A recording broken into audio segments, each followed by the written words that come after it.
সম্মানিত ভাতৃমণ্ডলী, নাজাত পেতে হইলে ওয়াকুল আমালু, আল্লাহ বলছেন যে হে নবী বলে দাও মানুষকে কর্ম করো, আমল করো, কর্ম করো। কর্ম করতে হবে, সার্বিক জীবনে কর্ম করতে, আমাকেও কর্ম করতে, আপনার কর্ম করতে হবে। এটাও নাই যে আমরা এমন স্তরে উঠে গেছি ফানা ফিল্লা হয়ে যে নামাজ রোজা কিছু ফরজ নেই, আপনাদেরও ফরজ, আমরা মাপ আছে না, এটাও আকীদা আছে না সুফিদের, ওটাও নেই, আমাদের কোনো ছাড় নেই আর আপনাদেরও কোনো ছাড় নেই যে ইসলাম শিখতে হবে হুজুরকে, হুজুরের ছেলে মেয়েদেরকে, আর আপনারা সব ফ্রি, এটাও নেই। লা ইফরাত ওয়ালা তাফরিত, ইসলামে ঘাটতিও নেই, বাড়তি নেই, বাড়াবাড়ি নেই আর ছাড়াছাড়ি নেই। তালাবুল ইলমি ফারিজাতুন আলা কুল্লি মুসলিম। রমজান আসছে, সিয়াম আসছে, এই রমজান মাসে অনেক ইবাদত বন্দেগী আসছে, ফরজ, ওয়াজিব, নফল, সেগুলি সম্পর্কে আমাকে, আমার ছেলে মেয়েকে যেমন জানতে হবে, আপনাকে একজন মুসলিম হিসেবে আপনার ছেলে মেয়েদেরকে, আপনার পরিবারকেও জানতে হবে। জি, সুতরাং শিখুন, শুনে শিখুন, নয় পড়ে শিখুন, কোনখান থেকে শিখবেন, সরাসরি শিখুন, অনলাইনে শিখুন, কিন্তু শিখতে হবে, শিক্ষা ফরজ। আল্লাহর দিন সম্পর্কে জ্ঞান অর্জন করা সবচেয়ে বড় ফরজ। আমার যে ভাতৃমণ্ডলী, সময় আর বেশি নেই, সুতরাং রমজান মাসের কিছু নেক আমল আপনাদের সামনে পেশ করব। রমজান মাসের স্পেশালি সবচেয়ে বড় আমল কি? স্পেশালি সারা বছরে তো আছে, সারা বছর সবচেয়ে বড় ইবাদত তাওহীদ। সবচেয়ে বড় ইবাদত কি? তাওহীদ। তাওহীদ সবচেয়ে বড় ইবাদত, সবচেয়ে বড় টার্গেট, হ্যাঁ, সবচেয়ে বড় ফরজ এবং সর্বপ্রথম ফরজ। শাইখুল ইসলাম আমিন আব্দুল্লাহ রহমতুল্লাহ আলাইহি যে কিতাব তাওহীদ রয়েছে, সেই কিতাবের প্রথম চ্যাপ্টারের ব্যাখ্যাতে যতগুলি শারহীন ভাষ্যকারগণ লিখেছেন যে তাওহীদ হচ্ছে আউয়াল ওয়াজিবিন ও আকবর ওয়াজিবিন, সর্বপ্রথম ফরজ আর সবচেয়ে বড় ফরজ তাওহীদ। লা ইলাহা ইল্লাল্লাহ শিখা, বিশ্বাস করা, অর্থ বোঝা, দাবি বোঝা, শর্ত বোঝা এবং তারপরে তার স্বীকৃতি দিয়ে বাস্তবায়ন করা, আমলে পরিণত করা, এই হচ্ছে তাওহীদ। তাওহীদ সবচেয়ে বড় ফরজ, সেটা সবসময় ফরজ।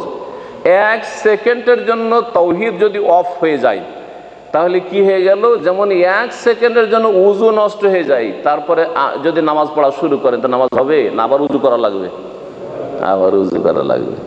আমাদের দেশের বড়ই দুঃখের বিষয়, আমাদের দেশে উজু ভঙ্গের কারণ শেখানো হয়েছে, উজু ভঙ্গের কারণ শেখানো হয়েছে, নামাজ বিনষ্টকারী শেখানো হয়েছে। কিসে কিসের নামাজ নষ্ট হয়? আম পাবলিক, একেবারে অশিক্ষিত মানুষ জানে যে কথা বলে নামাজ নষ্ট হয়ে যায়, মোবাইল রিসিভ করে নামাজ নষ্ট হয়ে যাবে, সব জানে, কিন্তু তাওহীদ কিসে ধ্বংস হয়ে যায়, ঈমান কিসে ধ্বংস হয়ে যায়? যার বলে ঈমান নষ্ট, আবার কি জাতি তো মুসলিম, আর ঈমান কিসে নষ্ট হয়? ঈমান নষ্টই হয় না ওদের। জি হ্যাঁ, অথচ আগে থেকে নষ্ট হয়ে আছে। যেমন উজু ভঙ্গের কারণ আছে, যেমন নামাজ ভঙ্গের কারণ আছে, রোজা ভঙ্গের কারণ আছে না নেই? খেতে থাকবেন, রোজা কিসে ভঙ্গ হবে? আমি তো মুসলমান, রোজা ভঙ্গ হবে কি চলবে নাকি? হ্যাঁ, না রোজা ভঙ্গের কারণ আছে, রোজা ভঙ্গের মেলাগুলি কারণ আছে। ঠিক তেমনি যদি এগুলির ভঙ্গের কারণ থাকে তাহলে ইসলাম ভঙ্গের কারণ নেই, ঈমান নষ্ট হওয়ার কারণ নেই। হ্যাঁ, উজু যেমন নষ্ট হয়ে যায় তেমন ঈমানও নষ্ট হয়ে যায়। কথা বোঝা গেছে? যে ইসলামও নষ্ট হয়ে যায়, তাওহীদ নষ্ট হয়ে যায়। সুতরাং এগুলো প্রথম শিখতে হবে। তাওহীদ সবচেয়ে বড় ফরজ। তারপরে যেই ইবাদতকে আল্লাহ দিনে 5 বার করে ফরজ করেছেন, সেটা কোন ইবাদত? সালাত। সুতরাং সেটা দ্বিতীয় বড় ফরজ, যেটা লা ইলাহা ইল্লাল্লাহর বাস্তবায়ন, প্র্যাকটিক্যাল। আপনার লা ইলাহা ইল্লাল্লাহ বিশ্বাস আছে, আমরা কি করে জানবো? জনগণ কি করে জানবে?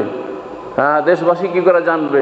মুসলিম শাসক কি করে জানবে যে এটা মুসলিম না অমুসলিম? হ্যাঁ, জি হ্যাঁ, আপনি অন্তরে যে লা ইলাহা ইল্লাল্লাহ শাহাদাত দিচ্ছেন, এটাতে আপনি ওই আব্দুল্লাহ বিন উবাই মুনাফিক এবং তার দলের মতো ইযা জাআকাল মুনাফিকুনা ক্বালু নাশহাদু ইন্নাকা লা রাসূলুল্লাহ, না আসলে সত্যি সত্যি সত্যি এই শাহাদাত দিচ্ছেন, এটার বাস্তবায়ন কি দিয়ে হবে?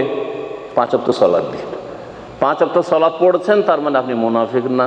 জামাতে সালাত পড়ছেন, মুনাফিকি মুক্ত। 5 ওয়াক্ত কায়েম করছেন, কুফরি মুক্ত। আর তারপরে 5 ওয়াক্ত সালাত দিয়ে প্রমাণ করে দিচ্ছেন যে দেখো অমুসলিমেরা বাইরে ঘোরাফেরা করছে অথবা বসে আছে, আর আমি মুসলিম, আজান হতে মসজিদে চলে এসেছি। পার্থক্য হয়ে গেল, পার্থক্য হয়ে গেল যে আমি মুসলিম, কিন্তু নামাজ না পড়লে বাইরে মুসলিম বসে আছে, অমুসলিম বসে আছে, কোনো পার্থক্য নেই, কোনো পার্থক্য নেই, আল্লাহর কাছে কোনো পার্থক্য নেই। এরকমই এই দুটো কথা বলা অত্যন্ত জরুরি, কারণ হ্যাঁ এই দুটো হচ্ছে ভিতের মতো, ফাউন্ডেশনের মতো।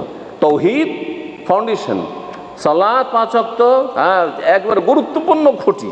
এগুলো যদি না থাকে, তার উপরে যাকাত দিচ্ছেন, সিয়াম রোজা রাখছেন, হজ করছেন, উমরা করছেন, বছরের বছর কোনো কাজ আসবে না, কোনো কাজ আসবে না। এই জন্য এই কথাগুলি বলার পরে রমজানের স্পেশালি বড় ইবাদত হচ্ছে যেটা রমজানের সাথে খাস, সেটা কি? কি বললাম?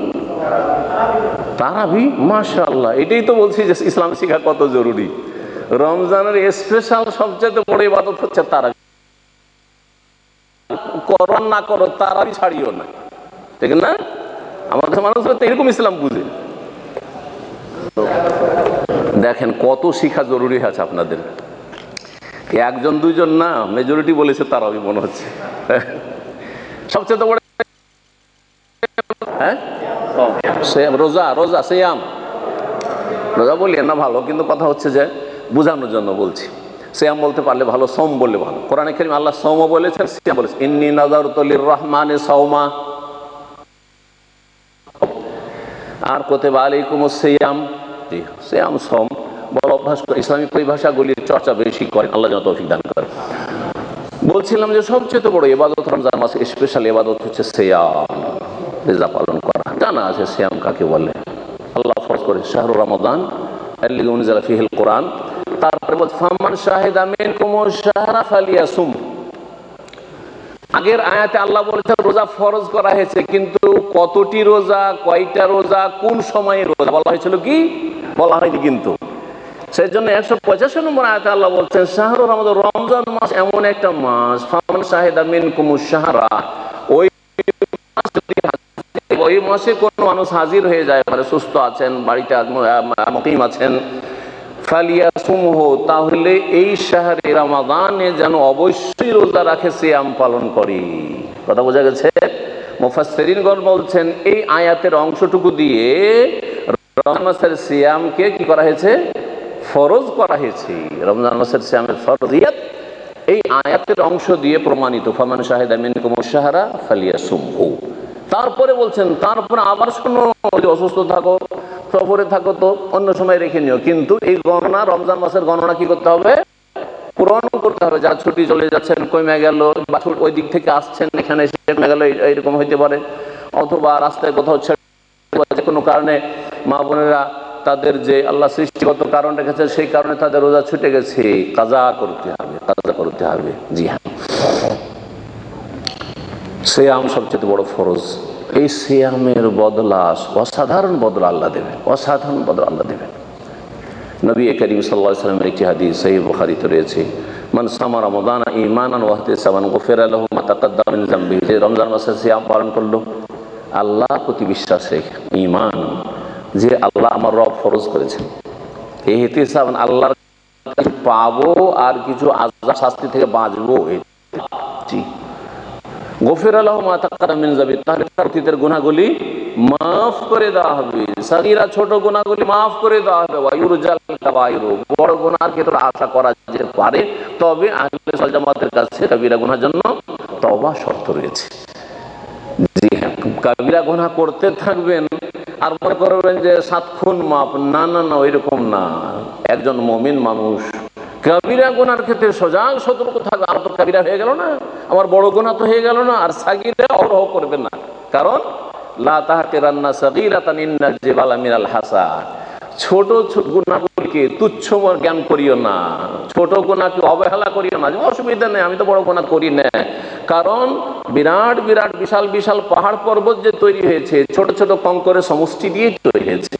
আপনার দিনে যদি শত শত সাগীরা হইতে থাকে, তো সেগুলি কাবিরার আকার ধারণ করে নেবে। এই জন্য আল ইসরারু আলা সাগীরাতিন কাবীরাতুন, যদি আপনি অহরহ সাগীরা গুনাহ করতে থাকেন, তাহলে সেটা কি হয়ে যায়? কাবীরা হয়ে যায়। ছোট গুনাহগুলি আল্লাহ মাফ করবেন। যদি বড় গুনাহ থাকে, কি করতে হবে? তওবা করতে হবে। কি করতে হবে? তওবা করতে হবে। রমজানের পূর্ব প্রস্তুতি সম্পর্কে একটি কথা বলি। আমরা যখন কোনো ভালো জায়গাতে আমরা আসি, তখন একটা প্রস্তুতি নিই না। আপনারা সারাদিন ডিউটি করেছেন, কিন্তু আজকে ডিউটি দিন, তাই না? ডিউটি যখন এসছেন, শরীরে ধুলো ময়লা ঘাম আছে, দৌড় দিয়ে মসজিদে এসছেন না পরিষ্কার পরিচ্ছন্ন হয়েছেন? গোসল করেছেন, কাপড় বদলেছেন, ভালো কাপড় জামা কাপড় পরেছেন, একটু সেজেছেন, আর তারপরে আতর সুগন্ধি মেরেছেন, তারপরে কিন্তু মসজিদে আমাদের ইসলামিক মাহফিলে এসছেন না? এটাকে আমরা কেন ফিট করি না? রমজান মাস আসার আগে আমাদের এইরকম প্রস্তুতি হওয়া উচিত। কেমন করে? গুনাহ হচ্ছে নাপাকি, গুনাহ হচ্ছে পেশাবের মতো, পায়খানার মতো, ময়লা আবর্জনার মতো, নোংরা বস্তুর মতো শরীরে লেগে যায়। যে গুনাহ করে তার শরীরে এইসব ময়লা আবর্জনা নোংরা বস্তু লাগতে আছে। এখন এগুলি থেকে কি করতে হবে? হ্যাঁ, ভালো জায়গায় গেলে, ভালো সময়ে, হ্যাঁ, বিয়ের সময়, আজকে বিয়ের দিন, হ্যাঁ, আজকে বড় একটা বাড়িতে উৎসব আছে, আজ বাড়িতে স্পেশাল গেস্ট আসবে, তখন আমরা আজ কত সুন্দর হয়ে পরিষ্কার পেশা গোসল ঢুল করে, ঠিক ওই রকমই রমজানের আগে গোসল করা হচ্ছে ভালো করে, তওবা করে, ক্লিন হয়ে যাওয়া, পরিষ্কার পরিচ্ছন্ন হওয়া। যতই গুনাহ করেন না কেন, লা তাকনাতু মির রাহমাতিল্লাহ, আল্লাহ বলছে আল্লাহর রহমত থেকে নিরাশ হয়ে যেও না। ইন্নাল্লাহ ইয়াগফিরুয যুনুবা জামিআ, আল্লাহ সমস্ত গুনাহ মাফ করতে পারেন ইযা তাবা, যদি তওবা করেন। আর যদি তওবা না করেন, আর সেটা শিরক কুফরি বা তার সমতুল্য না হয়, তো ওয়াগফিরু মা দুনা যালিকা, আল্লাহ ইচ্ছা করলে মাফ করবে, ইনশা আযাবাহু ওয়া ইনশা গাফারা লাহু, আল্লাহ চাইলে শাস্তি দেবেন, আর আল্লাহ চাইলে। জি হ্যাঁ, সম্মানিত ভাতৃমণ্ডলী, সময় শেষের দিকে। তো যে কথাটি বলছিলাম যে গোসল করার মতো, রমজানের আগে গোসল করেন, যে আর কাবিরা গুনাহ আমরা করবো না, আল্লাহ যেন মাফ করেন। নোংরা ছবি দেখা কাবিরা গুনাহ নয়। উলঙ্গ অর্ধলঙ্গ ছবি দেখছেন আপনি, নারী পুরুষের, এগুলি কাবিরা গুনাহ নয়। অবশ্যই এগুলোকে সাগীরা মনে করবেন না। এটা আপনার চরিত্র ধ্বংস হয়ে যাচ্ছে, শরীর স্বাস্থ্য ধ্বংস হয়ে যাচ্ছে, আপনার পরিবার ধ্বংস হয়ে যাচ্ছে, কোথা থেকে কোথায় চলে যাচ্ছেন আপনি, আপনার ছেলে মেয়েদের ভবিষ্যৎ ধ্বংস হয়ে যাচ্ছে, আপনার আল্লাহ যে যৌন ক্ষমতা দিয়েছে পুরুষ, তা ধ্বংস। এত সহজ মনে করছেন আপনি? সুতরাং সমস্ত রকমের কাবিরা সাগীরা থেকে তওবা করে, গোসল করে, পরিষ্কার পরিচ্ছন্ন হয়ে, আতর সেন্ট লাগাবার মতো করে রমজান মাসে প্রবেশ করুন, গান করেন। রমজান মাসের সিয়াম করলে অতীতের গুনাহ মাফ হয়। দ্বিতীয় ইবাদত হচ্ছে কিয়াম। দ্বিতীয় ইবাদত হচ্ছে কিয়াম। কিয়াম মানে যেটাকে তারাবি, হ্যাঁ, যেটা এক নম্বরে রাখবেন না ওইটা। কারণ সিয়াম হচ্ছে ফরজ, না করলে কাবিরা গুনাহ, বড় কাবিরা গুনাহ করলেন আপনি। আর কিয়াম তারাবি হচ্ছে কি? সুন্নাতে মুআক্কাদা, খুব বেশি বললে সুন্নাতে মুআক্কাদা। তারাবি জামাতে পড়লে ভালো। আর যদি দেখেন যে জামাতে পড়ার চাইতে আমি একা ভালো করি, কথা নাই, তাতে কোনো দোষের কথা নেই। অনেকে আছেন কিন্তু অল্প কিছু লোক, বেশিরভাগ লোক যদি জামাতে না পড়ে, তারপরে যতই বড় বড় আশা করুক। অনেকে আশা করছে যে তারাবি আমি ভালো করে পড়বো, শেষে এমন ঘুমিয়ে গেল অথবা ভুলে গেল, তারাবি দিনে ছুটে গেল, জামাতেও পড়লো না, একাও পড়লো না, ওরা ক্ষতিগ্রস্ত। কিন্তু যদি মনে করেন যে তারাবি জামাতে আধা ঘন্টা হচ্ছে, 40 মিনিট হচ্ছে, আমি 2-3 ঘন্টা ইবাদতবন্দি করবো, সুতরাং আমি একা তারাবি পড়বো, কোনো দোষের কথা নাই। আর তারপরে তারাবির সংখ্যা নিয়ে বাড়াবাড়িও করবেন না। যেই ক্ষেত্রে আল্লাহ প্রশস্ত রেখেছেন সেটাকে সংকীর্ণ করবেন না, আর যেখানে আল্লাহ সংকীর্ণ করেছেন, প্রশস্ত করেন, সেখানে জবরদস্তি টেনে আপনি প্রশস্ত করবেন না। দেখেন, আকীদার বিষয়ে আল্লাহ একবার টাইট করেছেন, যে এখানে শিরকের সাথে কোনো সমঝোতা নেই, যে সবাই মিলে আমরা ঐক্য করি, কবরে সিজদা করলেও তার সাথে ঐক্য, আর ইসলামের ভুল ব্যাখ্যা করলেও তার সাথে ঐক্য, আর যে কোনো আপনি স্তরের লোক হোক না কেন, যে কোনো আকীদা রাখেন, সবাই ঐক্য, এটা অসম্ভব, এটা ভুল কথা। তবে এইরকম মাসলা মাসাইলের ক্ষেত্রে তারাবি 8 পড়বো না 20 পড়বো, আরে 41 পড়ে।